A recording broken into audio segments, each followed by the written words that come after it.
El título de la última mesa redonda de esta primera jornada del Congreso, el título es Pasado y futuro de la crisis ecosocial. Y si me permitís, a mí me sugiere varias cosas.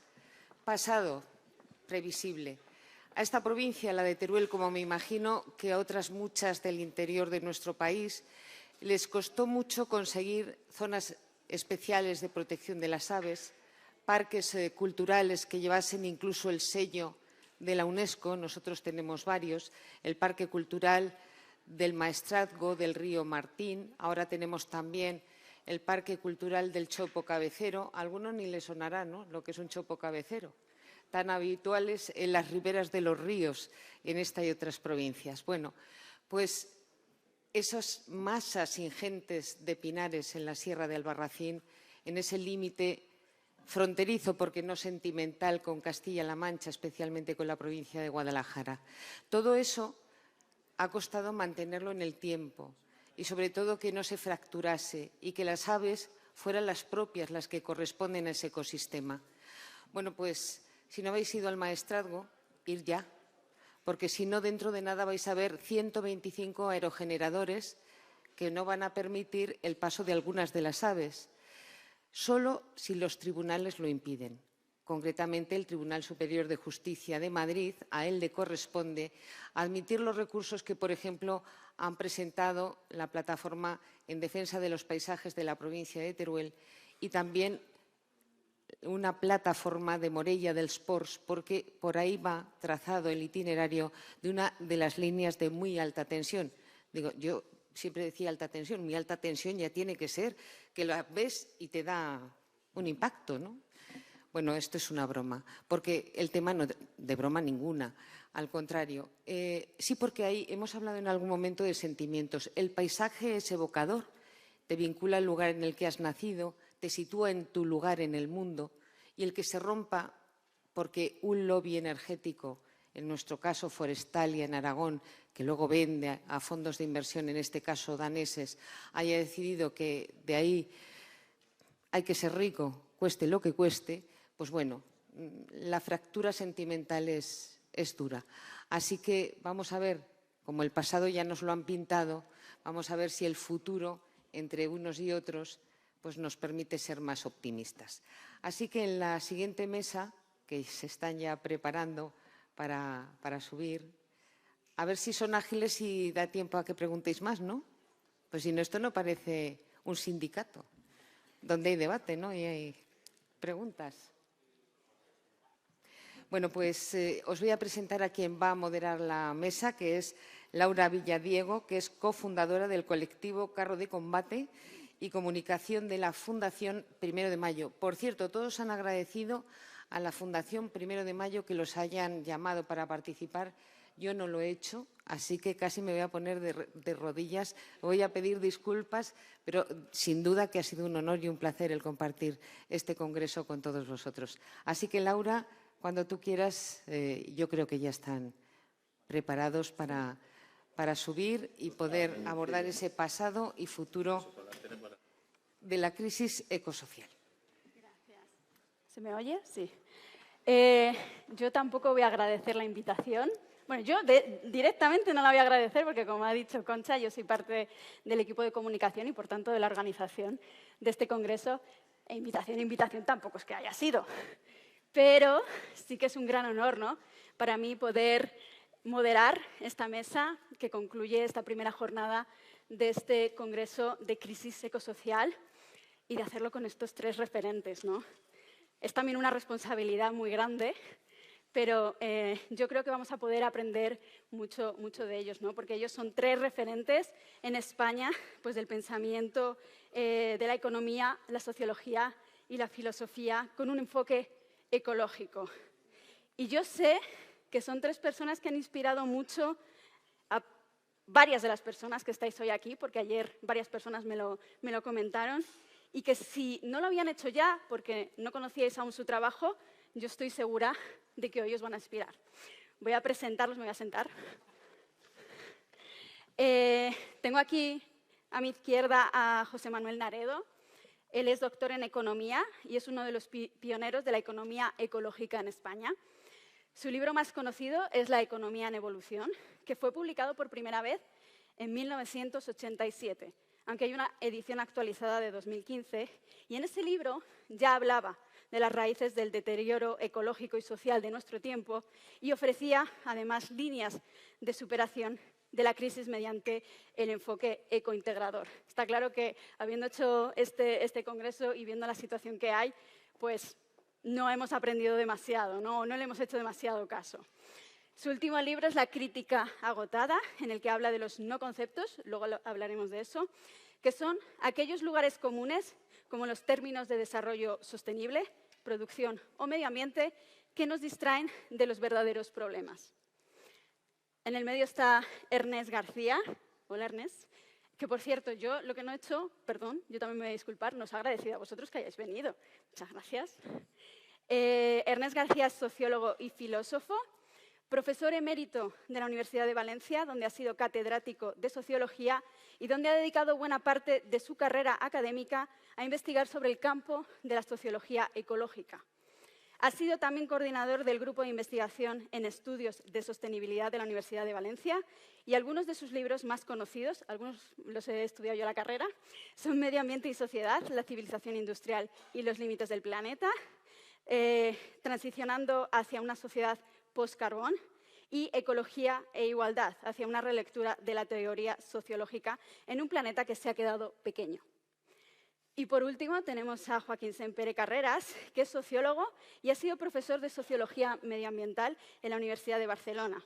Sus investigaciones se han centrado en las necesidades humanas y en los conflictos socioambientales. Es además socio fundador del colectivo por un nuevo modelo energético y social sostenible que promueve las fuentes renovables de energía. Es autor de varios libros, entre los que destacan La explosión de los necesitados, Sociología y Medio Ambiente, Mejor con menos, Necesidades, Explosión consumista, Crisis ecológica y El final de la era del petróleo barato. Al igual que en la mesa anterior, van a hacer una pequeña exposición, cada uno de ellos, cada uno centrándose en un aspecto determinado. José Manuel se centrará más en la parte económica, Ernest en la parte biológica y Joaquín en la política. Y luego pasaremos a unas pequeñas preguntas para que no diga Concha que esto no parece un sindicato. José Manuel, tienes la palabra. Bueno, muchas gracias. Yo había preparado una presentación, en parte también para ajustarme al tiempo y esto. Lo que pasa es que he visto lo visto, voy a improvisar.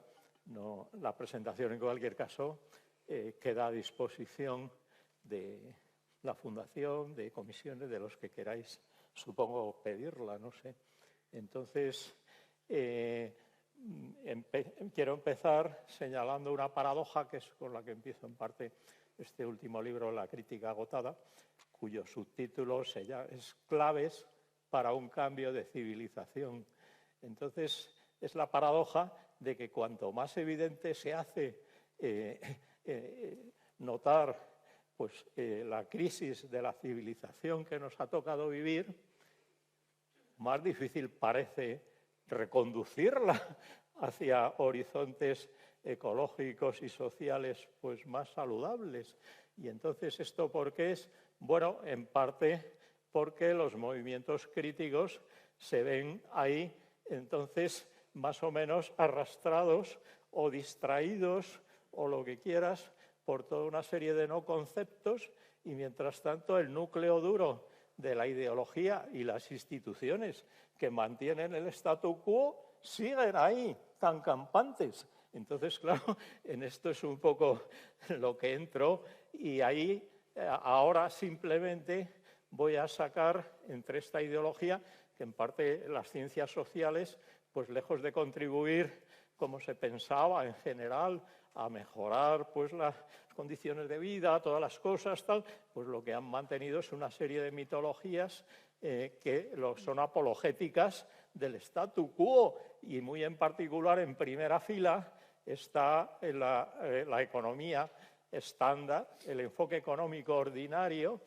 que es en lo que me voy a centrar yo aquí, porque, toco toda otra serie de temas, pero que ahora voy a reducir la lupa porque ese es el tema Ahora, si digo algo, será una cosa, pero entonces dejo sin decir otras muchas. Bueno, pues he seleccionado. Entonces, ¿qué pasa? Bueno, pues entonces esta noción tan singular de sistema económico es una creación de la mente humana que se generó allá por el siglo XVIII y entonces está construida sobre la metáfora absoluta de la producción y la mitología del crecimiento. ¿Crecimiento de qué? Pues de esa metáfora de la producción. Y dices, metáfora absoluta, lo llamo porque en metaforología una metáfora absoluta es aquella que arroja juicios de valor sobre cuestiones relevantes sin respaldo empírico ni racional alguno. Entonces, claro, ¿qué es esa producción? Bueno, pues eso se generó en el siglo XVIII, ahí cuando había una visión organicista del mundo, se pensaba que, claro, se plantaba un grano, salía una espiga con muchos granos. Claro, habrá que acrecentar la cosecha, la producción, pero ¿la producción de qué? Pues los minerales se pensaba que crecían y se perfeccionaban en el seno de la Tierra y los continentes dilataban sus límites. Había que reorientar ese crecimiento y forzarlo, pero orientarlo en un sentido utilitario. Entonces ya aparece esa noción de producción como centro de la moderna disciplina que se emancipa ya de la moral y el poder como disciplina ya de independiente de la economía, ¿no? Entonces, ahí estamos, pero los autores de la época decían, bueno, esa cosecha, claro, ha habido más producto de los avances, luego si se pone en dinero, entonces hay un valor añadido, entonces ahí se generaba un lucro asociado a ese proceso, ¿no? Entonces, pero insistían muy mucho que no era para nada revender con beneficio, porque de eso lo hacían los mercaderes de mil maneras, etcétera. Entonces eso, bueno, ¿y qué es lo que ha ocurrido? Pues cuando toda esa cosmología se ha venido abajo, se sabe ya, bueno, pues que los continentes no dilatan, el planeta no crece, los minerales no se perfeccionan ni crecen en el seno de la Tierra, etcétera, etcétera. Entonces sigue esa idea de producción, pero ya como metáfora cada vez más vacía de contenido, porque entonces, ¿qué es? Ya es un mero revender con beneficio. Entonces, ¿qué es otra cosa que el PIB? ¿Qué es lo que es valor en venta de determinadas cosas que por definición se llaman bienes y servicios para que parezcan de utilidad? Pues no sé, el aeropuerto sin aviones de Castellón, bueno, o el sobrecoste que han facturado en la M30 para pillar ahí dinero, entonces, o todos los márgenes comerciales, todos los comisionistas a bordo, pillando ahí con las mascarillas, todo eso ha sumado. Entonces, Óscar Carpintero ha hecho un trabajo, ve que las empresas más productivas son las más corruptas porque facturan ahí a mansalva y, claro, se forran. Entonces, ¿qué estamos hablando? Habrá que depurar esa metáfora, ¿no? Entonces, bueno, sin más, ya en la presentación subrayaba un poco en el libro que tengo, Taxonomía del lucro, pues cómo esa metáfora ha cerrado en falso las dos ideas de Aristóteles, por una parte que era la crematística de pillar lucro, dinero, etcétera, ¿no? Y por otro la economía, que era gestionar la intendencia, es decir, gestión frente a... Y entonces lo ha cerrado en falso porque ya presupone que es ese lucro que tiene utilidad, etcétera. Y entonces, claro, ese es un poco el gran problema, que estamos ahí. Entonces nos encontramos con que esa idea de producción, claro, que es meramente monetaria, con su reduccionismo monetario, genera un medio ambiente físico inestudiado, que es lo que se ha entronizado con el nombre de medio ambiente, cuando no es medio ambiente para nada, para todas las ciencias de la Tierra es el objeto directo de estudio, es medio ambiente fruto meramente de la cortedad de miras del enfoque económico ordinario. Entonces nos hemos tragado ese concepto como si fuera neutro, cuando es un derivado precisamente de esta ideología económica dominante, ¿no?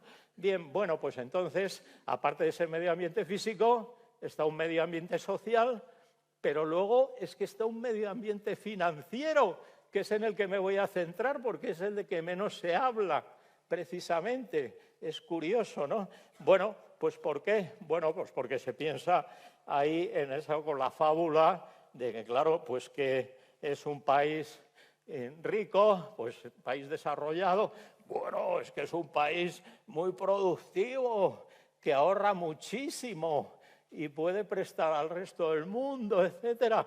Dices, pero por favor, si eso se pincha por sí solo al considerar que el país más rico de la Tierra, Estados Unidos, es el más endeudado del mundo, que entonces en balance, según el Fondo Monetario Internacional y la Reserva Federal, en balance tiene un déficit de 20 billones de dólares, es decir, millones de billones. Ahí, bueno, es que tenía en la presentación un gráfico de toda esta posición deudora de Estados Unidos.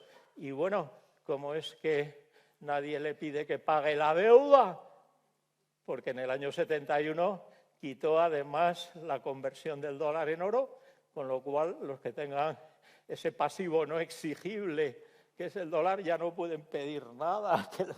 Y entonces, claro, sobre todo porque está endeudado por pasivos no exigibles, como es el dólar, o las propias acciones o participaciones titulados en dólares, etcétera, o bien sus propios pasivos exigibles.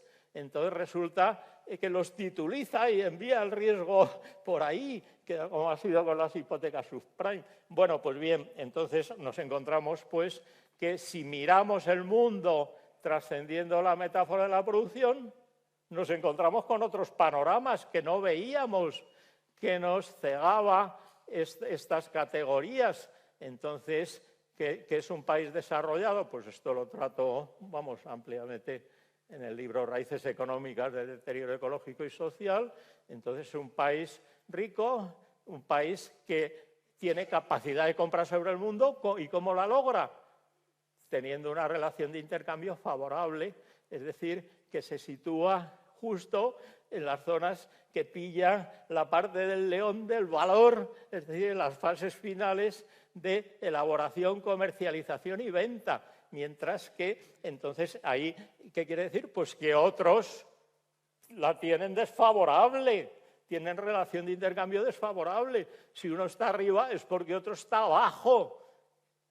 Un país rico es el que ejerce como atractor de capitales del resto del mundo. ¿Cómo? Pues pura y simplemente porque van y le ponen el dinero en los bancos de Nueva York, Suiza, donde sea, pero luego por los mercados financieros internacionales que succionan el ahorro, el pequeño ahorro del mundo, para colocarlo en todos esos títulos que emiten. Bien, es decir, ya en ese sentido luego usa el resto del mundo como base de recursos y sumidero de residuos. Y ya la cuarta cosa es que es atractor de población del resto del mundo. Entonces ahí aplicó el enfoque más depredador-presa, porque claro, no es que todas puedan salvarse por el crecimiento y la producción y no sé qué, por favor. Estamos en un mundo relacional en el que si unos están arriba es porque otros están abajo. Entonces esto es un poco lo que se ve y entonces ahí ya vamos a la parte ya financiera. Entonces, ¿qué es lo que otorga mucho más poder a los poderosos? Y entonces ocurre que, tal y como veo, sobre todo en el libro de taxonomía del lucro, resulta, en primer lugar, habrá que depurar qué es eso del PIB, porque, claro, resulta que en los países más ricos el grueso son servicios y cosas, claro, lo que digo, márgenes comerciales y cosas de estas que están ahí sumados en el PIB, ¿no? Entonces no tiene nada que ver ya, no ya con lo agrario, con la espiga que salía cuando se plantaba un grano, sino ni siquiera con esa producción material de que se hablaba, industrial, etcétera, que eso en estos países no pesa ni el 20%, sino que ya habrá que depurar el PIB y ver cuál es la parte corrupta, porque entonces, ya digo, los sobrecostes de la M30 que se ha facturado de clavo o lo que tú quieras, todo esto ahí va, ¿no? Entonces habrá que depurarlo, pero luego el grueso, hay un desacoplamiento creciente entre la evolución del PIB y los ingresos ordinarios de la gente y los ingresos derivados de la creación y comercio de bienes patrimoniales. Entonces nos encontramos con que, serán otros gráficos que tengo en la presentación, de Estados Unidos, como resulta que en las estadísticas tributarias, que no pueden andarse con esas contemplaciones del PIB y no sé qué, como si fuera el monopolio de la creación de valor, sino que tienen que pillar las estadísticas tributarias, lo que gana la gente, lo que cobra, etcétera, y entonces resulta que el importe justo derivado de la compraventa de bienes patrimoniales va increciendo en Estados Unidos y en España. He trabajado el IRPF aquí, en España también, pues cuando culminó la burbuja inmobiliaria, un 13% en media de los ingresos, en media, eran derivados de la compraventa de bienes patrimoniales. Y eso en los 90 era el 1% así. Claro, ha caído con el pinchazo de la burbuja, pero ahora está en el 5% ya, es un 5%. Y entonces en los escalones más altos de ingresos, en el más alto, porque viene pues por deciles y por ya el 1%, el 0,1% más rico, pues el escalón más alto, el 85% de sus ingresos era por compraventa de bienes patrimoniales cuando culminó la burbuja, que ahora ya ha repuntado, están en 40 y tantos, etcétera, ¿no? Entonces, claro, tenemos que saber en qué mundo vivimos. Entonces, precisamente, ya para ir acabando, es que nos encontramos ya en una situación bastante inquietante, que entonces resulta que hay un lucro sin contrapartida o con contrapartida virtual, es decir, que no genera para nada utilidad, que están ahí pillando los que son capaces de crear y comerciar con estos bienes patrimoniales, y luego esa capacidad de compra sobre el mundo que va increciendo para que no decaiga, porque los bancos centrales han generado mucha liquidez. Y todo esto que pasa, como los salarios no crecen especialmente ni eso, pues no hay apenas inflación de bienes de consumo, pero sí hay inflación de bienes patrimoniales, con lo cual los propietarios, por el mero hecho de serlo, pues van creciéndoles su fortuna, eso con lo inmobiliario, y para que no decaiga en la bolsa, etcétera, etcétera. Entonces, este es un poco ese panorama inquietante que, claro, lo que genera es una polarización social sin precedentes entre los que son capaces, las entidades que son capaces de crear esa capacidad de compra sobre el mundo, bien creando dinero bancario o lo que yo llamo dinero financiero, es decir, que la creación de dinero ha escapado por completo ya a la tarea de los estados, y entonces cualquier empresa que se precie transnacional es capaz de crear capacidad de compra sobre el mundo. Qué sé yo, Telefónica España hace una ampliación y con esas acciones va y compra Telefónica del Perú o retribuye a sus directivos o sus accionistas con el propio papel que ha creado, ¿no?, de esa ampliación. Entonces, claro, este es un poco ese panorama, y están entonces las redes clientelares vinculadas a estas organizaciones, que es lo que están manejando un poco el panorama. Bueno, y entonces ya en ese sentido tenía yo aquí puesto para acabar, bueno, es bueno que siga creciendo exponencialmente la capacidad de compra sobre el mundo de algunas entidades y personas privilegiadas y acentuándose la polarización social. Hombre, en general no parece, no sé, por lo menos. Y entonces corregir ese panorama exige cambiar el marco institucional, que es de lo que no se habla, claro. Es decir, entre ellos lo primero, sistema monetario internacional, entonces el sistema y teoría de la propiedad, que parece que eso es como indiscutido, y precisamente cuando la Revolución Francesa era contra los privilegios que eran derechos sin deberes. Pues todo esto son derechos sin deberes. Entonces, ¿qué es lo que está ahí cada vez más? Igualmente, bueno, paraísos fiscales, todo el entramado, claro, será lo que habría que discutir. Y entonces, para recortar la capacidad de crear dinero bancario y financiero y beneficiarse del comercio de bienes patrimoniales de ciertas entidades. Y para ello habrá que reorientar el discurso crítico en el sentido que he venido indicando, vamos, en taxonomía del lucro, en el libro La crítica agotada, etcétera, etcétera, que cabe resumir un poco. Y, en primer lugar, bueno, puesto que estamos aquí con comisiones obreras, todo esto, pues claro, hay que trascender, por supuesto, la noción de trabajo asalariado y trabajo dependiente, que es un poco lo que se ha centrado desde el sindicalismo, etcétera, para ver a qué dedica el tiempo la gente. Y porque, claro, hoy día a lo que ha aumentado notablemente es lo que Illich llamó el trabajo sombra, que entonces se carga cada vez más a la gente de toda una serie de actividades y tareas, que eso no. Entonces, igualmente, pues todas las otras dimensiones, incluso hasta del comercio del ocio, etcétera. Pero bueno, ya aparte de trascender esa noción de trabajo, luego, por supuesto, pues mi mensaje es desde la idolatría del PIB hacia una taxonomía del lucro y desde el sistema económico, claro, centrado en la metáfora del proceso, hombre, hacia una economía de sistemas que converja con esa esa biología de sistemas que es la ecología, claro, que es por eso por lo que postulo el enfoque cointegrador. Vamos, para integrar además especie humana y naturaleza, claro, porque si estamos enfrentados, lo tenemos muy crudo, individuo-sociedad, entonces, y conocimiento, claro que es un poco, bueno, pues perdona, pero claro. Muchas gracias, José Manuel.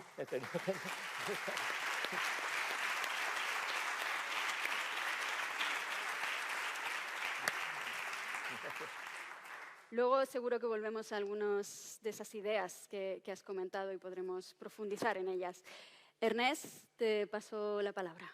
Vale, gracias. En fin, quiero agradecer a la Fundación 1 de Mayo la invitación y que haya supuesto que tengo algo que decir que pueda interesarles a ustedes.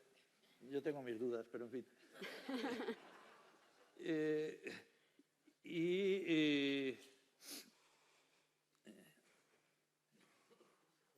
En fin, que se haya perdido la presentación es un problema. No se ha perdido, está ahí. En realidad no es un problema en sí, solo es un problema en el sentido de que uno piensa lo que va a decir en función de unas imágenes y luego tenía que modificarlas, pero aquí está la imagen. Bueno, Comisiones Obreras tiene algo que ver con esto. Antes quería decir que hoy me he dado cuenta de una cosa esta mañana y en lo que llevamos de la sesión de la tarde, y es que el debate sobre estas cuestiones en el ámbito sindical se ha sofisticado mucho desde hace 30 años, cuando empezamos con Paco Larroca, por ejemplo, que está por aquí a introducirlo, a introducir la conversación con el sindicato sobre estas cosas. Y está bien. Pero lo que quería plantearles es básicamente un comentario a propósito de esta gráfica.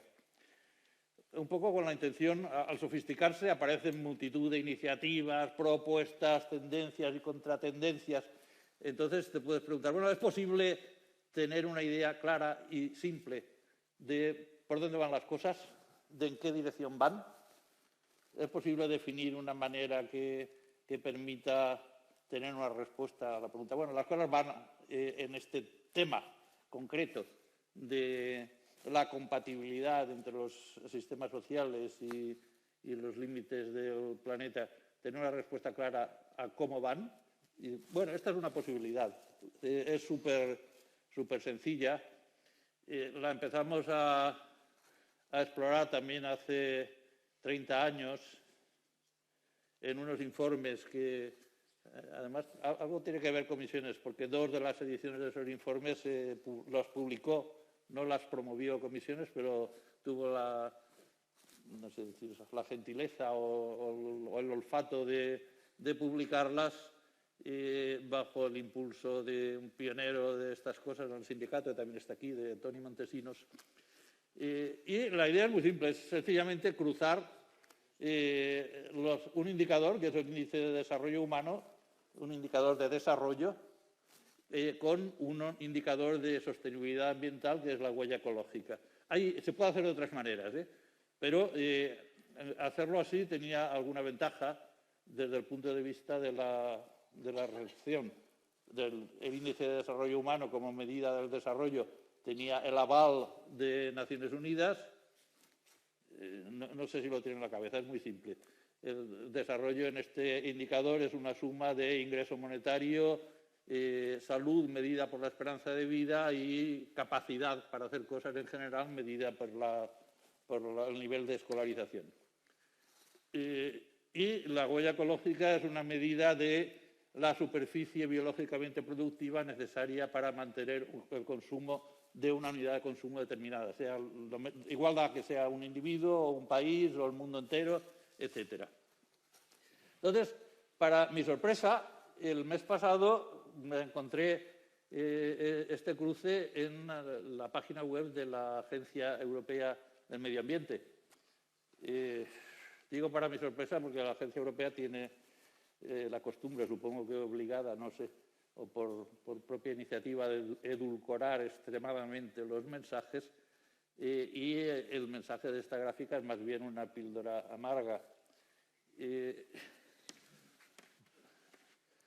La explico rápidamente.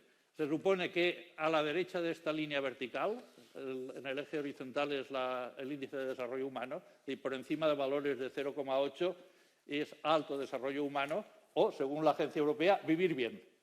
Si estás a la derecha de esta línea vertical, se vive bien. Y la horizontal es el umbral de sostenibilidad, que es la biocapacidad por persona del planeta, 1,5 hectáreas. Bueno, los puntitos son diferentes países, estados en el mundo.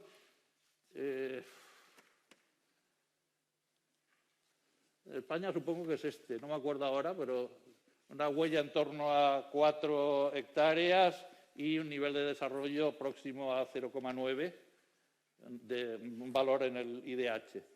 Bueno,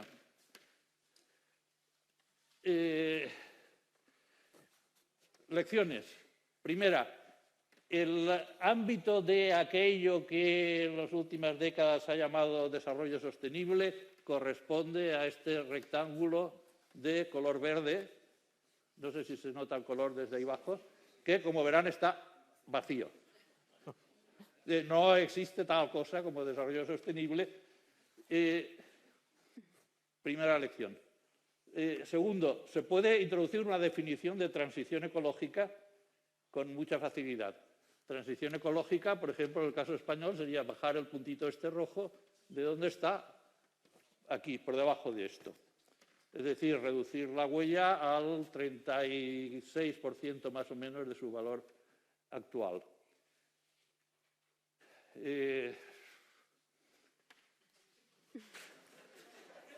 Esto se puede hacer así, en teoría, por 3 vías o por combinaciones de 3 vías. Una es reducir la población al 36% de la actual. Otra es reducir el consumo, es decir, consumir solo la tercera parte de lo que consumimos en la actualidad.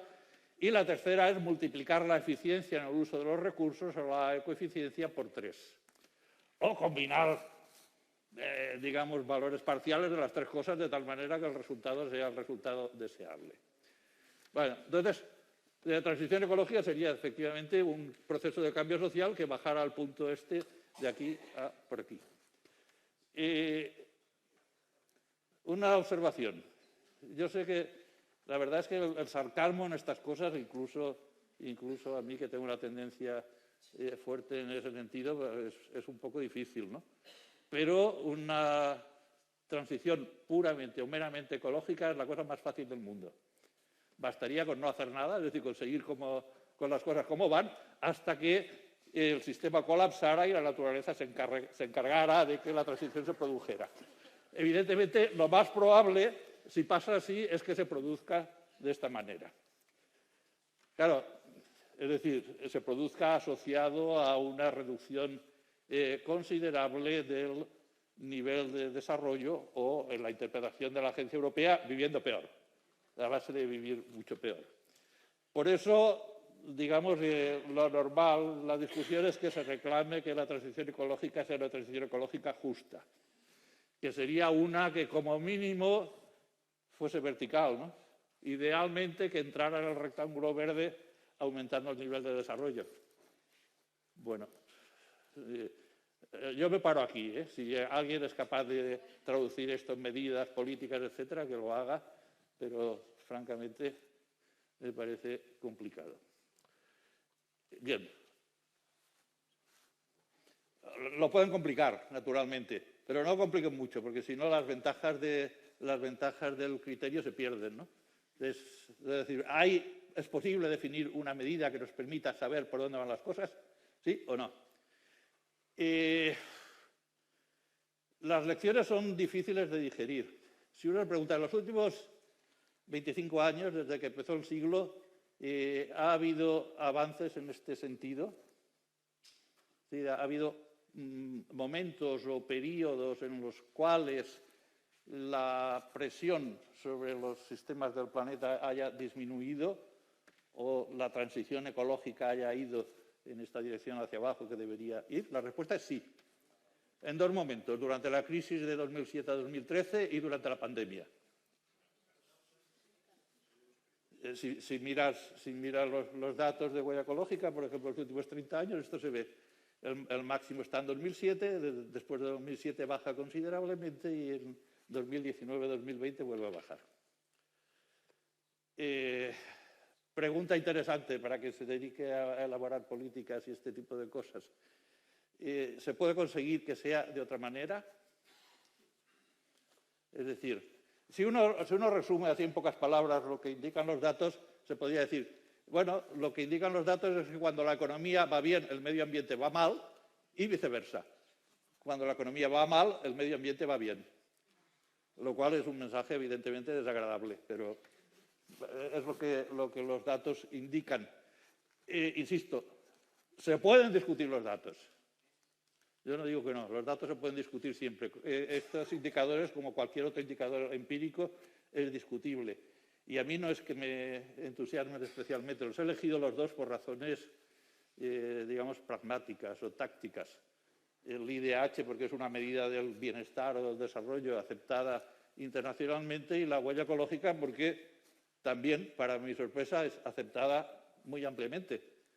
Todos los medios de comunicación del mundo publican, cuando toca el día de la extraalimentación, y me dicen, ya el día 6 de agosto o el 31 de julio, cuando sea, ya hemos consumido todos los recursos que el planeta producirá a lo largo del año.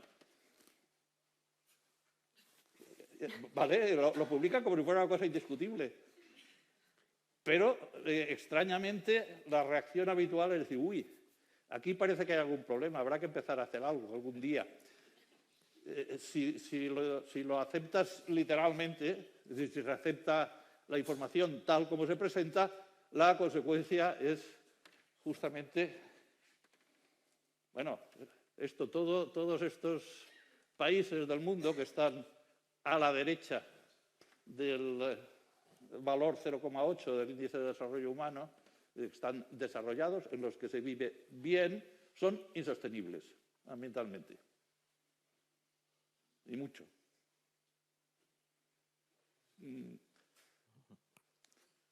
No sé si me estoy pasando, es posible, ¿no? De tiempo. No, de concepto. Lo siento mucho, pero...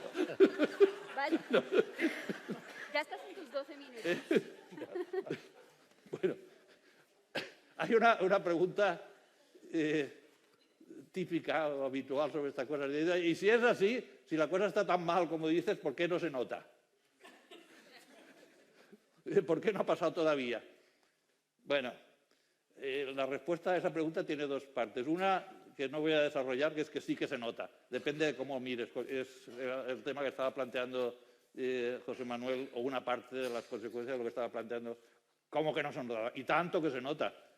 La asociación, por ejemplo, entre crecimiento del PIB e incremento del bienestar hace muchos años que está rota. Y tanto que se nota. Hay manifestaciones de eso que da tanto miedo de crecimiento. El Servicio de Estudios del Banco de Bilbao hace unos meses publicó un informe según el cual el consumo medio de la población valenciana era un 25% inferior ahora del que era en 2007. Eso en una sociedad en que vivir bien se mide por consumir mucho. Pues si eso no es de crecimiento, me expliquen lo que es, ¿no? Pero no se reconoce como tal. Y la segunda es obvia, para cualquiera que esté familiarizado con el análisis de procesos que pueden describirse bien con curvas de crecimiento exponencial, es la siguiente.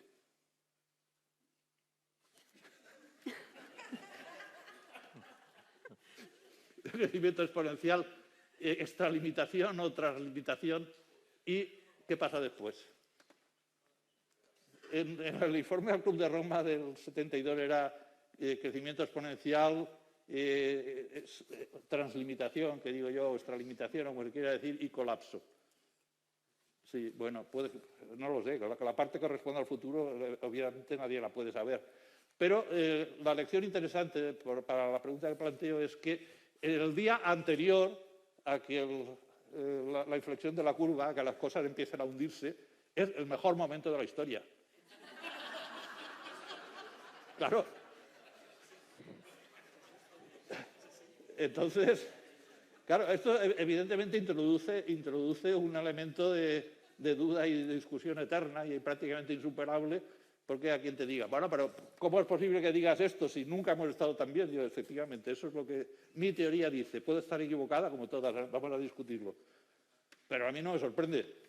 Es que debe ser así, porque será así, insisto, hasta el día en que la tendencia cambie. Bueno, ya está.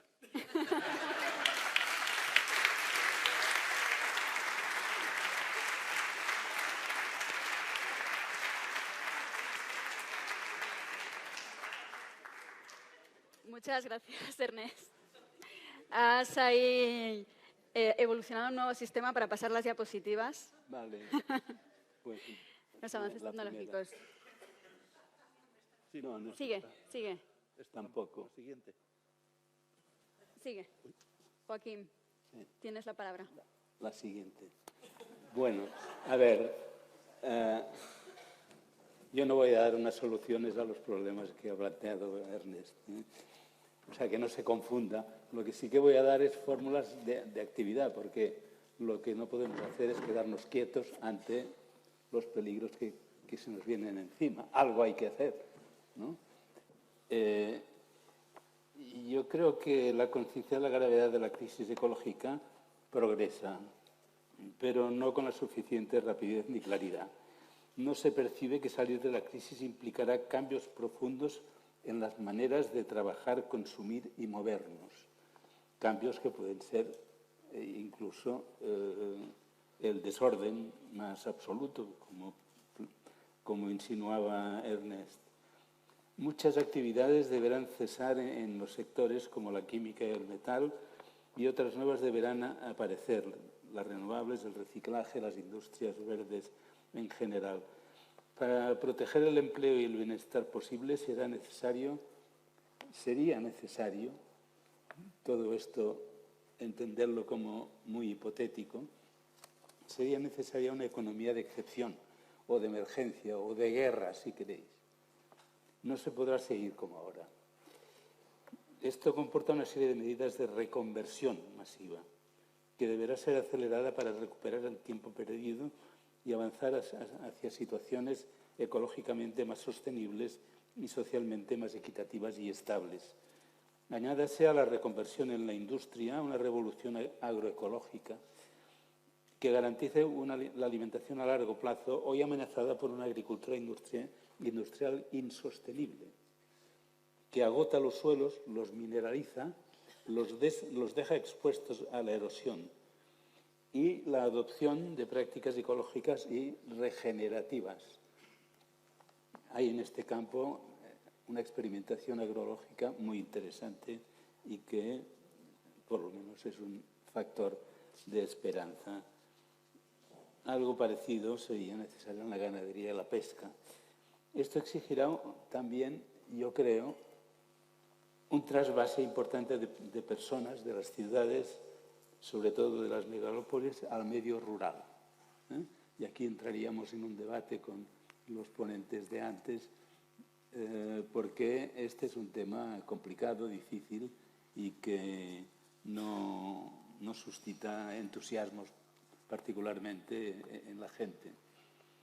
Sin embargo, digamos que una población tenga el 1,5% de su población activa en el sector primario de producción alimentaria, ya por sí solo, ya parece que no puede funcionar.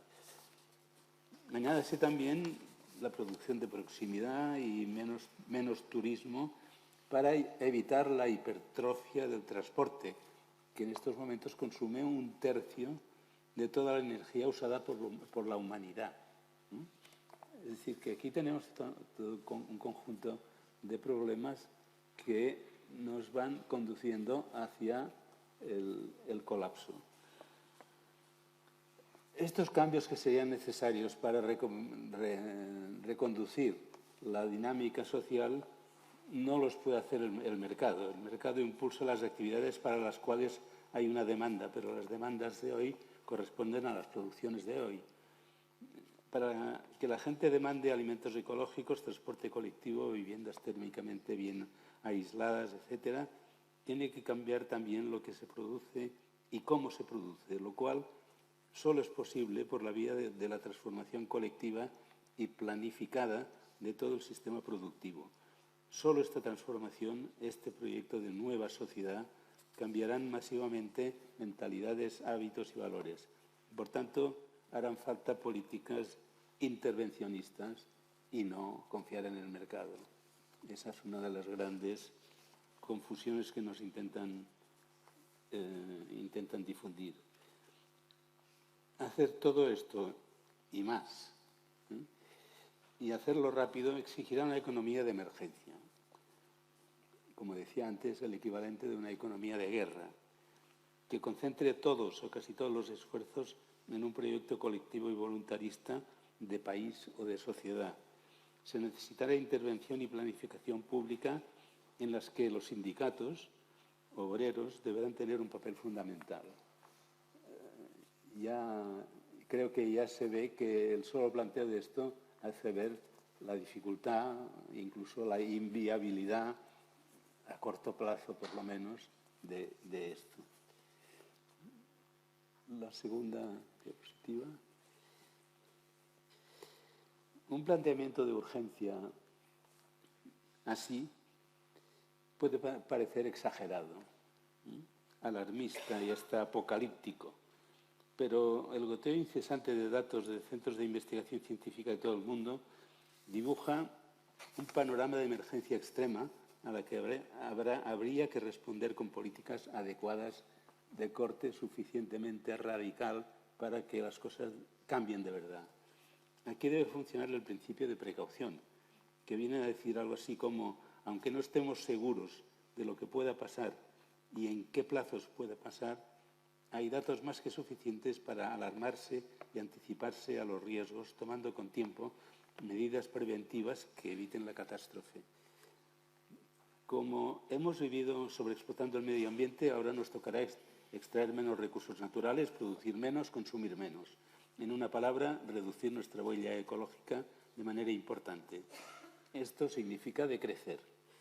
Significa extraer menos, producir y consumir menos. Las cosas son así. Costará explicarlo a la gente, por supuesto. Pero cuidado, tener una menor huella ecológica no equivale a vivir peor. Las energías de fuentes renovables tienen menos huella ecológica y proporcionan los mismos servicios. Los alimentos producidos ecológicamente tienen menos huella ecológica y alimentan igual o mejor. De modo que es posible y Ernest lo insinuaba en sus 3 salidas posibles, que se pueda vivir mejor o decentemente a condición de reorganizar el sistema económico, educarnos en la frugalidad y avanzar hacia una mayor igualdad. El paso a una sociedad más austera y que, sin embargo, proporcione mayor bienestar a todo el mundo es posible. Por lo menos tenemos que hacerlo posible. Por lo demás, se puede prever que el decrecimiento no sea una opción.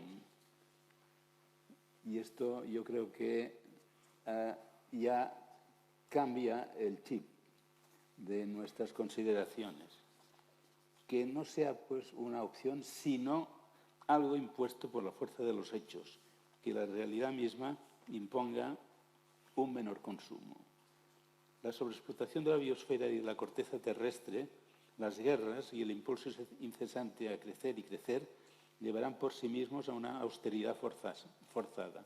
Y en este caso, el problema será cómo organizar la sociedad nueva de tal manera que se minimice la destrucción del medio ambiente y que todo el mundo tenga lo necesario para vivir.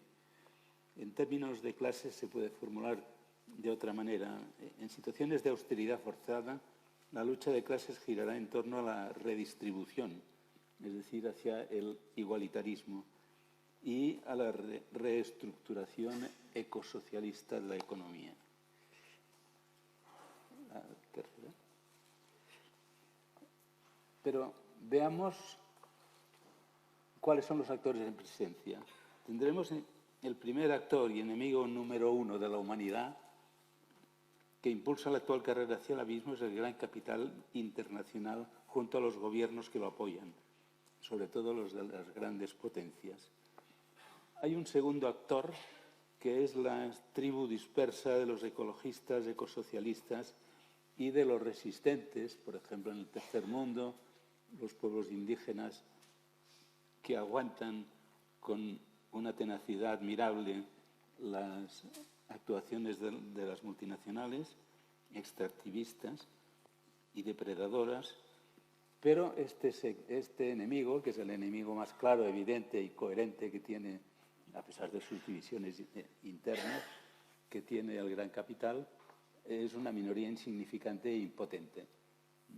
De modo que, digamos, el panorama es desolador si tenemos en cuenta cuál es el tercer actor. El tercer actor, yo creo que en este momento yo lo definiría de manera empírica como una masa indefinida en la que se distinguen algunos núcleos. Un núcleo muy claro es el de los negacionistas tendientes al neofascismo, es decir, aquellos que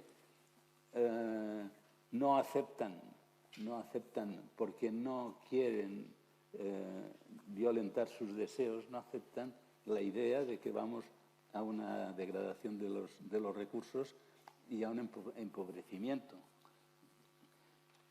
Y estos son la base natural del gran capital, puesto que están dispuestos a defender opciones de mantener la tendencia al crecimiento y a la expansión sin límite.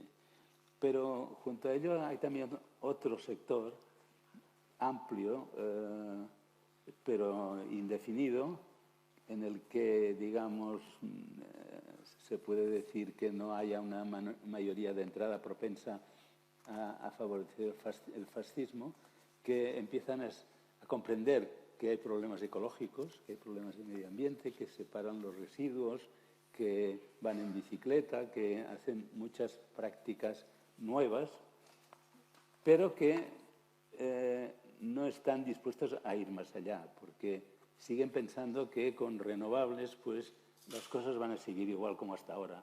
Es decir, que la tragedia no es tal, sino que estamos en una etapa de transición donde con renovables vamos a poder seguir haciendo viajes en avión 2 o 3 veces al año, tener el automóvil particular por familia y tantas otras prácticas que hemos instalado en nuestras vidas cotidianas con una naturalidad tan grande que cuesta mucho imaginar la necesidad de renunciar a nada de eso. Y, por tanto, es difícil que esta gente de entrada tenga una predisposición a apoyar soluciones radicales, soluciones de reconversión obligada, de conversión rápida de la industria, de renuncia a determinadas comodidades, de renuncia a determinadas industrias, etc., ¿no? Por tanto, esto nos sitúa en este momento en una situación de impasse. Aquí no hay manera de disputar el poder del gran capital depredador y productivista. ¿La otra? Sí. Entonces, ¿eso qué quiere decir? ¿Que hoy no podemos hacer nada? No.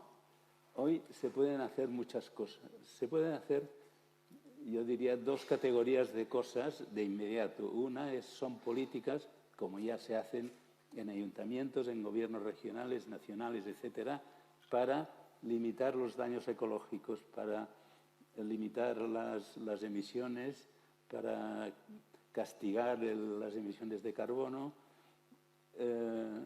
para ir transformando el sistema productivo en un sistema menos depredador.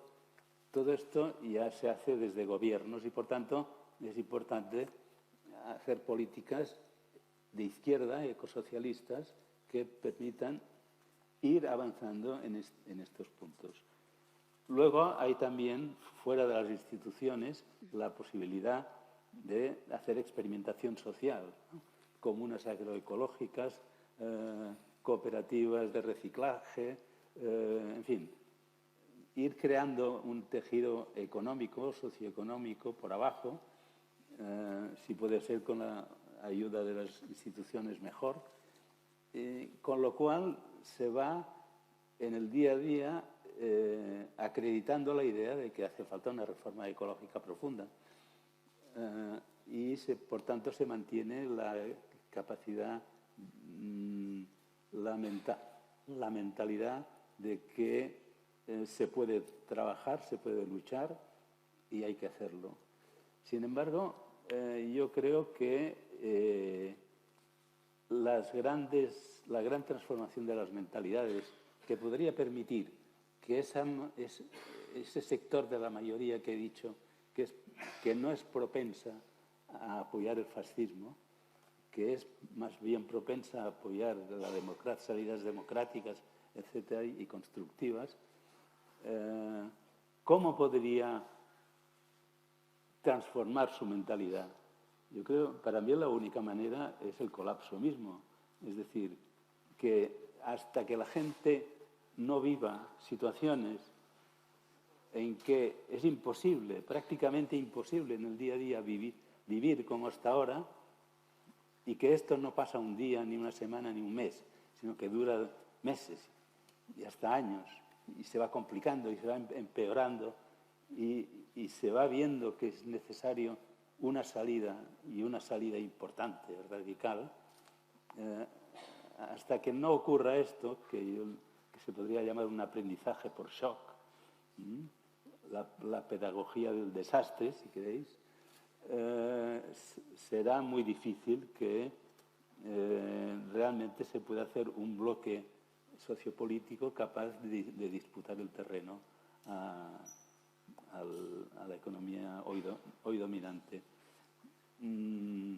Yo quiero aclarar que no estoy proponiendo que provoquemos nosotros el colapso, que sería absurdo, ¿no?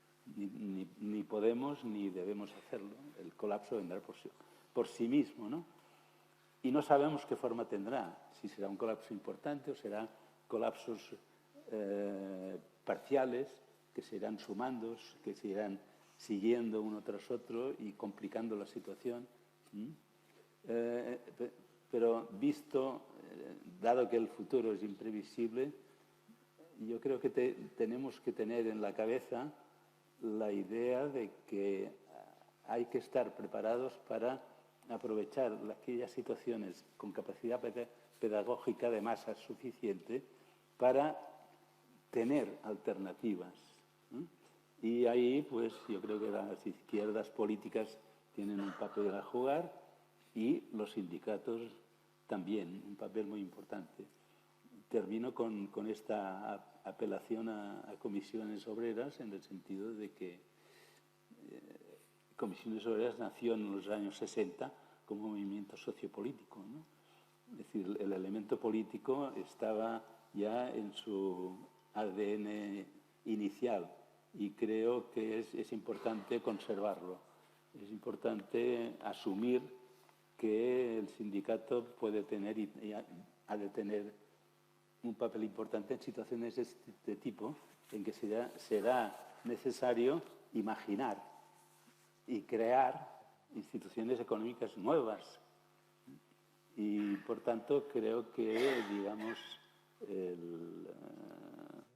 aquí esta reflexión es muy oportuna en este sentido. Esta reflexión, quiere decir, esta jornada me parece muy importante para que haya en el seno del sindicato una asunción de esta tarea como una tarea propia. Nada.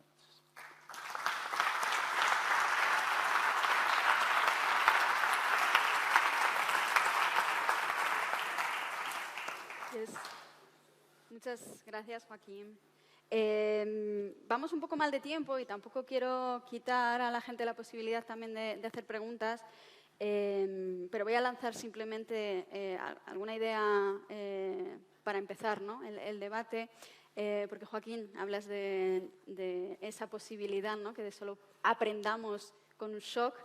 Y has propuesto, ¿no? una posible salida que sería ese decrecimiento, ¿no? Para que sea ordenado. Ernest también lo ha mencionado, me voy a quedar con esa propuesta de que reduzcamos el consumo y no que reduzcamos la población a un tercio de la que tenemos ahora. Pero, José Manuel, tú has hablado de un cambio de marco institucional, ¿no? Que es necesario, ese cambio de paradigma. ¿Sería este decrecimiento que comentaba Joaquín esa única salida posible o hay otros caminos? No, es que el cambio que yo he hablado no es institucional, sino ideológico, general. Entonces ya hemos visto que la palabra crecimiento es una construcción del enfoque económico ordinario, porque hasta entonces todas las utopías, bueno, eran sociedades estables, en población, en todo. No se le ocurría a nadie que estuviera en su sano juicio sobre el crecimiento permanente de nada, ¿no? Entonces, claro, eso es una invención con la metáfora de la producción. Entonces, es meramente metafórico y eso se plasma para vendernos el producto en el PIB, que es un saldo de revender con beneficio, pura y simplemente. Es un agregado monetario de revender con beneficio que entonces incluye ahí cualquier lucro. Entonces ya toda la extracción de minerales, aunque se sepa que no crecen ni se perfecciona, es producción de petróleo, producción de tal. Todo se supone que es un flujo. Cuando hoy día, hombre, se sabe que el planeta Tierra es el que hay, entonces habrá que gestionar más que entonces pensar que todo es flujo, producción y crecimiento. Entonces, claro, si trasciendes la noción de sistema económico y la metáfora de la producción, se te cae ya también el decrecimiento, que es lo que se ha construido, porque ¿qué es consumo? El aire que respiramos ni se produce ni se consume, ni es producción, ¿no? Entonces, igual, cualquier actividad que hagamos, pues ¿por qué es producción o consumo o tal? Porque entonces yo, pues qué sé yo, escribo un artículo, vengo aquí, etcétera, entonces das una charla, das patadas a un balón, cuidas animales, personas, niños, todo eso es producción de bienes y servicios. Esto, si está retribuido o si tiene alguna contrapartida, entonces monetarizable, ¿no? Monetaria o monetarizable, pero si no, no es producción y es lo mismo, ¿no? Entonces todo está cortado por ese formato y esa estructura ideológica. Entonces, por lo tanto, en ese sentido, como se analiza hoy día, pues las metáforas, claro, pues resulta que generan un marco conceptual en el que adquieren justo sentido, significado las palabras. Estamos hablando de decrecimiento, estamos hablando de consumo, todo nos lo ha creado ese marco que es el enfoque económico ordinario, que nos lo estamos tragando sin haber reflexionado sobre él, ¿no? Entonces, vamos, yo esto es lo que ya desde la primera edición de La economía en evolución, pues vengo poniendo en cuestión, viendo cuál es ese marco, porque tengo un capítulo hasta con la axiomática que hay detrás, etcétera, y viendo, claro, cómo eso se puede trascender, por supuesto, ¿no? O sea, que es una creación de la mente humana que en ese sentido antes no existía, se ve cómo se ha ido formando, cómo se ha constituido y entonces, claro, cuáles son las perspectivas, ¿no? Entonces podemos pasar pues, a una economía de sistemas. Entonces, el que no sea justo lo que decía yo, la idolatría de un único sistema encima con el reduccionismo monetario, por favor, porque todo eso producción ¿de qué? Si es un agregado monetario. Entonces nos estamos tragando todo esto. Entonces yo lo que propongo es trascenderlo y entonces, claro, tanto la idea de crecimiento como la de decrecimiento se caen, porque ¿decrecimiento de qué? Si es un verbo sin sujeto ni predicado. Entonces habrá que decir de qué estamos hablando, ¿no? Entonces, claro, porque entonces ya el tema es que el crecimiento, como un año de trabajo ideológico y luego ya se formaliza con las cuentas nacionales, pues nos lo hemos tragado como algo que fuera universal, ¿no? Cuando es, claro, bueno, yo lo que, pero en fin, no sé, es que si no superamos esto, difícilmente se puede conseguir, es un poco por eso hablaba yo, por requisitos, claro, para un cambio de civilización. Entonces presupone, claro, trascender la ideología dominante, que es lo que nos ha llevado hasta donde estamos, claro. Ernest. Y entonces a encubrir encima toda la deriva, porque ha sido una deriva hacia la adquisición de riqueza, que es lo que todo esto está ocultando lo que está pasando, como todo es mera adquisición de riqueza y todo producción, pero por favor, entonces... Luego seguimos con ello. Ernest, me gustaría también que dieras tu opinión. Es que me encantaría coger el hilo, pero quizás quieran intervenir. ¿Pasamos a las preguntas? Sí. Vale. En todo caso, si queda un minuto después te contesto. Vale, estupendo. Vale, vamos. Veo 1, 2, 3, por ahí. Luego paso a ti. Sí, a él. Por favor, os voy a pedir que seáis concisos con las preguntas y que sean preguntas concretas, por favor. Sí, muy breve, porque ya en varias ponencias se ha estado hablando de que estamos en un momento crucial, de que hay que tomar medidas. Se han hecho ya algunos ensayos, se están intentando poner medidas. Y yo creo que en esta situación tan conflictiva, como hemos visto, la resistencia a imponer la Agenda 2030, los agricultores, marcha atrás con todas las medidas, el transporte también. Quiero decir, las zonas de bajas emisiones en las ciudades que tampoco acaban de implantarse. Entonces, yo creo que nosotros como organización sindical tenemos ahí un reto para convencer y para trabajar en esta línea de seguir defendiendo estas medidas, porque es que no sé, a mí no se me ocurren otras. Quiero decir que hay una resistencia y automáticamente el poder político se echa para atrás. Es verdad que tenemos enfrente a la extrema derecha que recopila toda esta gente negacionista y que no quiere estas medidas y desde luego es peligroso, pero yo creo que algo más tenemos que hacer y tratar de impulsar estas medidas que no son tampoco nada del otro mundo, pero son medidas que van en esa dirección. Perdón, la pregunta es el cómo impulsarlas. No era una pregunta. Vale, ¿por allí había otra?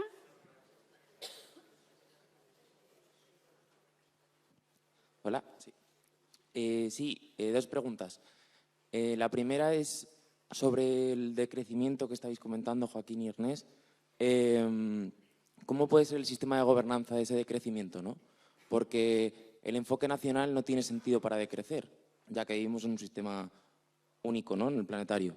Entonces, ¿cómo organizar ese decrecimiento a escala planetaria? Si tienes alguna cuestión que añadir con eso. Y sobre las capacidades pedagógicas del colapso que comentabas, a mí me surgían dudas acerca de los puntos de no retorno que comenta la literatura del colapso, ¿no? En plan de cómo puede tener capacidad pedagógica el colapso si hay un momento en el que igual los sistemas terrestres y tal no son capaces de revertirse.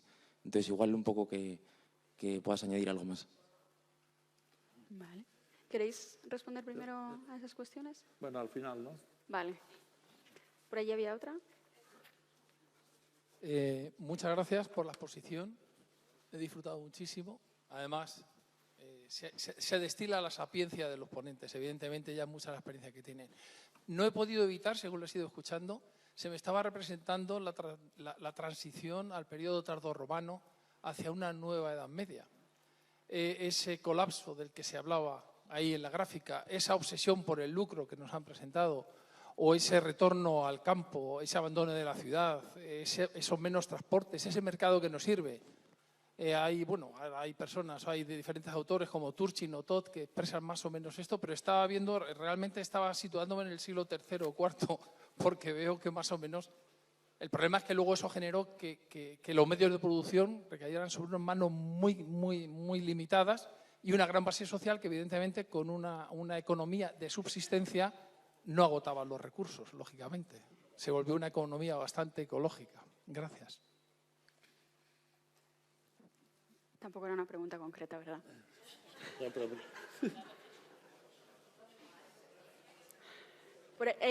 Estíbaliz allí. Sí. Y estabas tú también, ¿verdad? Vale, gracias. Bueno, yo soy bastante más mayor de la media y pertenezco a otra generación, ¿no? Y voy a plantear algo que han planteado los tres, ¿no? ¿Cuál es el papel del sindicato, ¿no?, de comisiones obreras?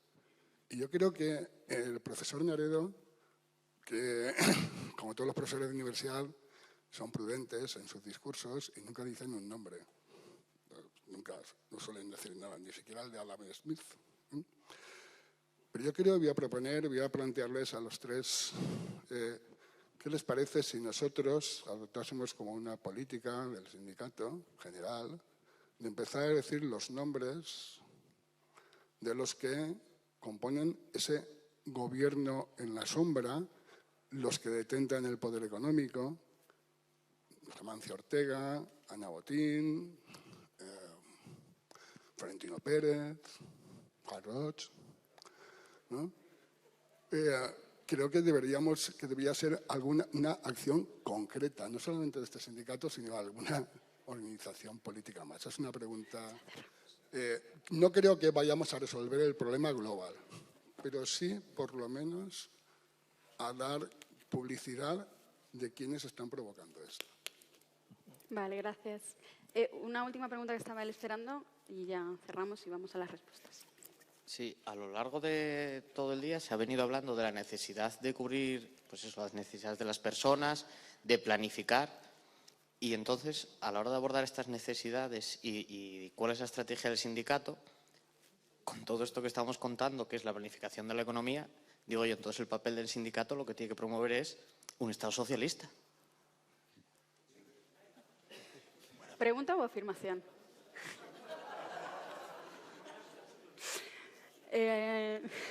Vale, si queréis, teníamos la pregunta sobre el modelo de gobernanza del decrecimiento, que creo que iba para Joaquín y Ernest. Joaquín, primero.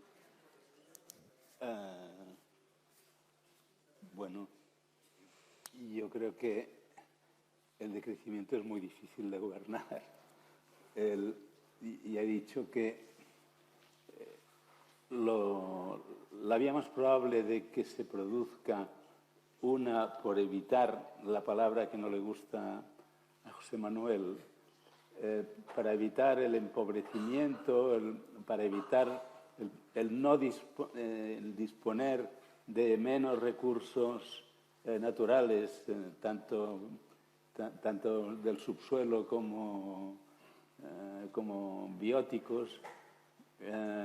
Esto en general no gusta, es impopular, y por esto la palabra de crecimiento también es impopular.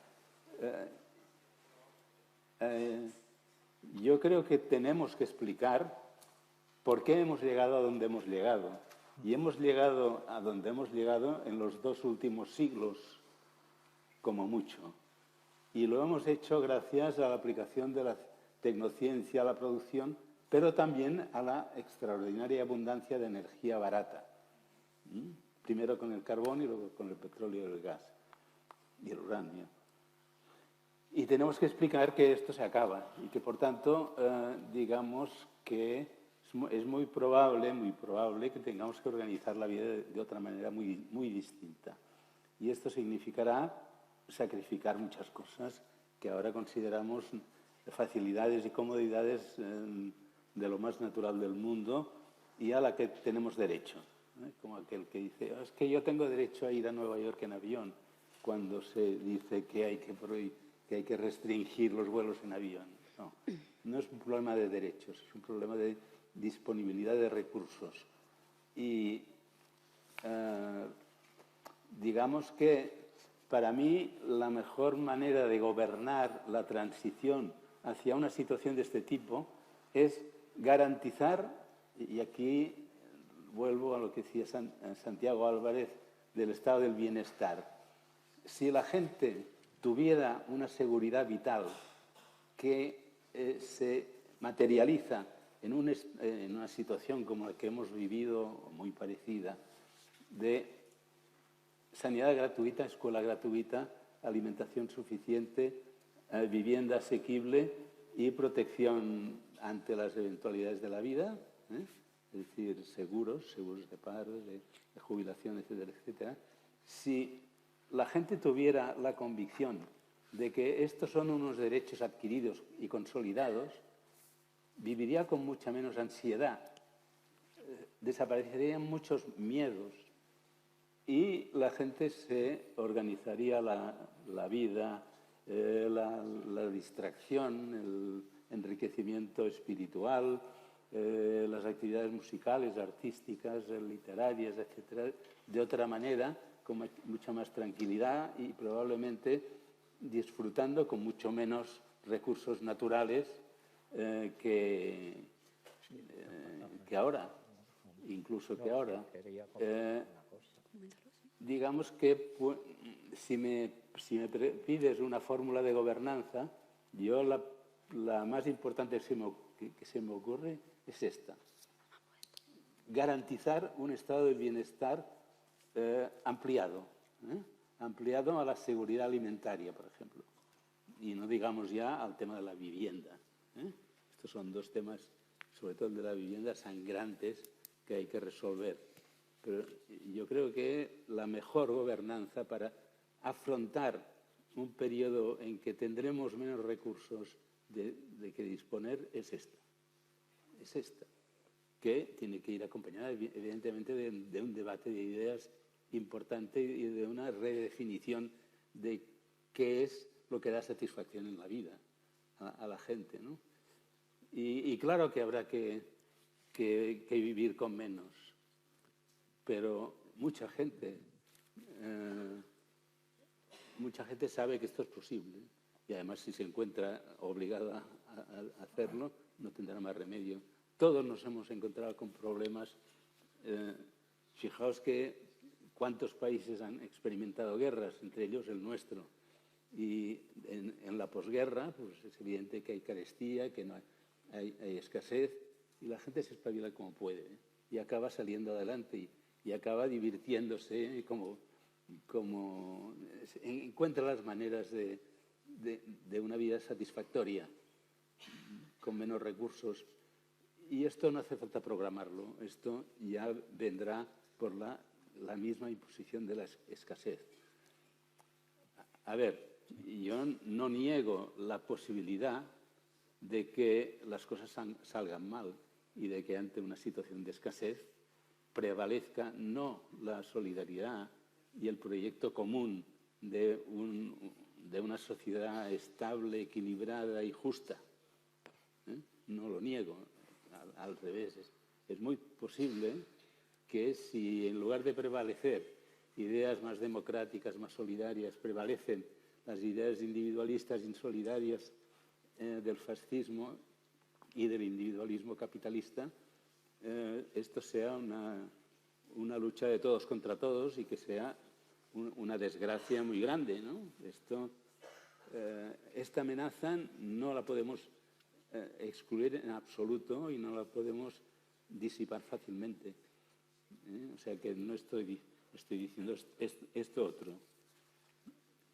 También había una pregunta sobre el... Joaquín, creo que antes de que sigas, tanto Ernest como José Manuel querían comentar también algo. Sí, era todavía sobre la escasez, si era internacional y nacional. Bueno, pero esto yo no soy capaz de contestar, pero, por ejemplo, la posguerra española la vivió el pueblo español, no los pueblos de España, ¿no? Y nadie más. Es decir, que esto ya se verá.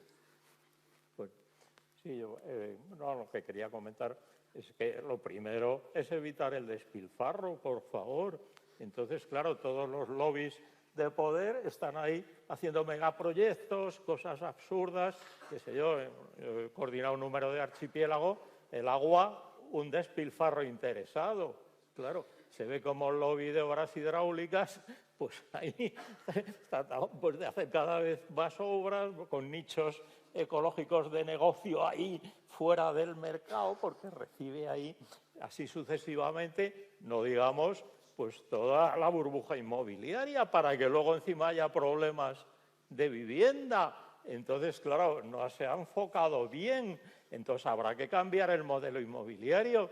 Cuando el consumo de cemento ha pasado de casi 60 millones de toneladas anuales a 14 que estamos ahora, seguir diciendo de crecimiento no tiene mucho sentido. Lo que hay que hacer es cambiar el modelo inmobiliario, por favor, para que no siga potenciando la vivienda justo como objeto pues, de inversión y de lucro y tal, sino para que sirva, entonces, así sucesivamente. Entonces, por eso mismo, la cuestión es que hay que cambiar las reglas del juego para evitar pues, todo ese despilfarro interesado, que es a lo que nos ha llevado, bueno, tanto el libro ese Ruinas Modernas, por ahí abandonados todas las promociones por el país, cantidad, bueno, lo que decía antes sobre el aeropuerto sin aviones de Castellón, este país tiene más aeropuertos que Alemania, que tiene el doble de población, territorio parecido, así sucesivamente, y ahora estábamos comentando del megapuerto de Valencia, ¿no?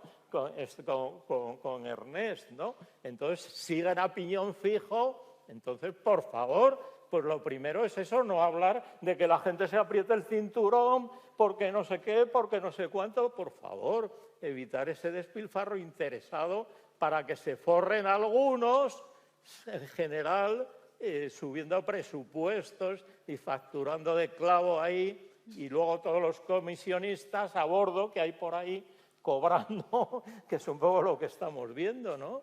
Entonces yo creo que eso es lo que un sindicato como comisiones debería estar al loro pues, de estas cuestiones, ¿no?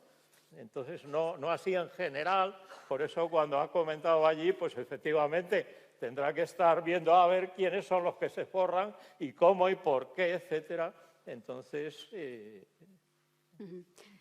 Pues vamos a pasar a Ernest para que conteste a las dos preguntas. Porque ya... La verdad que contestar en las preguntas que se han planteado en 2 palabras es una actividad de alto riesgo. Así que, perdónenme lo que voy a decir, o compañeras, compañeros, perdonadme. Un sistema socialista. Respuesta mía, no estoy seguro. Y explico por qué. Un sistema más igualitario, sí. O igualitario, sí. Y de hecho, siempre que están apareciendo. Estos días hay el movimiento de la vivienda, que es un movimiento clásico popular de reacción a una combinación de escasez y especulación, exigiendo la igualdad, exigiendo algo que en el fondo podría interpretarse como un racionamiento de las casas. Digo racionamiento ¿por qué? Porque no se invoca la solución de construir más todavía, porque ya se ha experimentado, se ha construido mucho y eso, sino más bien el acceso a lo que hay. Pero para describir este tipo de demandas como demandas socialistas habría que remontarse a un tipo de socialismo muy original, al socialismo de Morelli o de Babeuf o de socialistas utópicos que pensaban sociedades no expansivas. Pero al final el socialismo como movimiento histórico, desde mi punto de vista, acabó siendo una variante de la tendencia expansiva de la civilización industrial. Entonces, el socialismo, vale, pero aclaremos primero qué queremos decir, porque si no se puede entender muy mal. Decir nombres, sí, yo completamente de acuerdo. No sé si servirá de mucho, pero es posible. El otro día leía un artículo de una autora que a mí me interesa mucho desde hace tiempo, que es Sunita Narain, una de la India, que extrañamente escribía un artículo elogiando a Tata, que había muerto. Tata es el fundador de la gran empresa de automóviles de la India, y recordando una vez que la habían criticado, le habían hecho una campaña muy fuerte en contra, a la cual la empresa de automóviles había reaccionado pasando a construir autobuses, es decir, transportes colectivos que no había hecho nunca. Yo no sé si señalar por el nombre a Amancio Ortega o a Roch haría que mejoraran las condiciones de los trabajadores y trabajadoras del textil en Asia que fabrican para las tiendas o mejorarían las líneas de productos ecológicos en Mercadona, pero a lo mejor sí, ¿no? Siempre es mejor, creo, en estos casos, señalar con nombres y apellidos. La comparación con el colapso del Imperio Romano de Occidente, porque el de Oriente no colapsó y se readaptó de otra manera, es muy instructivo. Muy instructivo no en el sentido de que nos diga lo que va a pasar, no, eso no se sabe, sino ilustra muy bien cómo los procesos de este tipo tienen muchas caras. Hay un clásico de mi oficio, Max Weber, que escribió un texto poco conocido sobre la decadencia del Imperio Romano de Occidente. Y como Weber intentaba reconciliarse con la idea progresiva de los modos de producción de Marx, intentaba explicar esto como una transición del esclavismo al feudalismo, entendiendo eso como un progreso histórico. Y decía, bueno, al final la desaparición del esclavismo permitió a la gente, la convirtió en serbios, en siervos del señor feudal, pero al menos les permitió tener una familia, cosas, intentar elementos progresivos.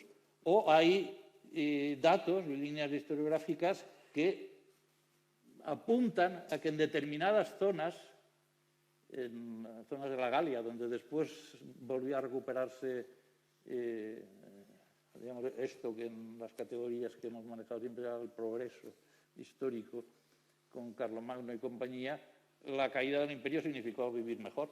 En términos generales, puedo decir que si una estructura centralizada colapsa, pues el resultado no es ni una mejoría general ni un empeoramiento general, sino más diversidad.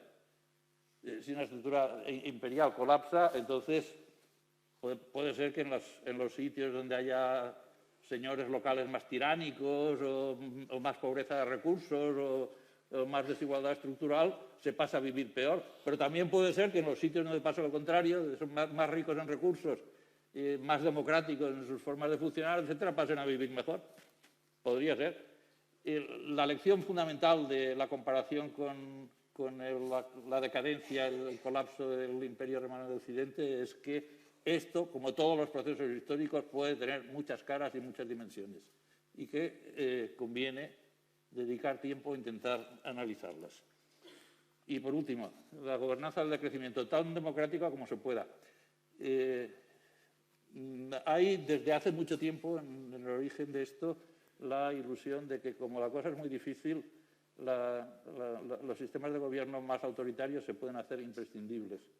Bueno, se pueden producir y puede haber una tendencia muy grande a que se produzcan, pero imprescindibles, al contrario, es un desastre. Yo creo que el ecofascismo no es una solución a la crisis ecológica autoritaria, sino un paso más, una etapa más en el camino al barranco del Dubái, el camino del colapso más desastroso posible. Y no puede ser de otra manera. Entonces, quiero aclarar, por accidentes de la vida coincidí con la gente del decrecimiento de Lyon, la gente que empezó a lanzar la idea como programa en los primeros años de este siglo, y ya en aquel momento tenía una discusión con ellos en este tipo de... Esto no puede ser una propuesta política, jamás. No es posible. No tiene el más mínimo sentido. No solo porque choca con las categorías modernas. Ya lo decía Adam Smith, ¿no? Eso de que el crecimiento es bonito y el estado estacionario aburrido y el decrecimiento melancólico. Es verdad, ¿no? Nos gusta a todos ver crecer a los niños y ver crecer la cuenta corriente en el banco.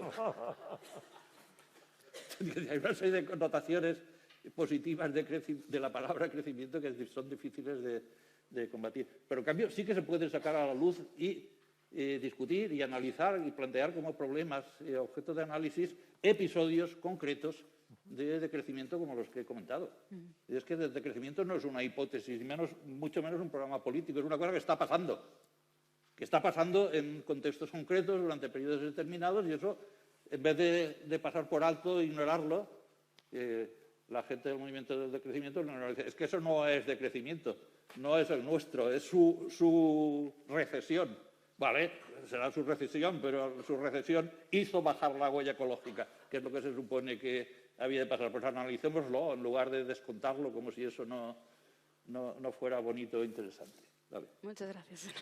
Muchas gracias a los tres, José Manuel, Ernest, Joaquín. Sé que había alguna mano más pedida, pero se nos ha acabado el tiempo. Ahora tiene que entrar el concierto. Y nada, muchas gracias también a todas vosotras por haber estado aquí. Y nada, espero que, como yo, hayáis aprendido mucho de estas tres referencias.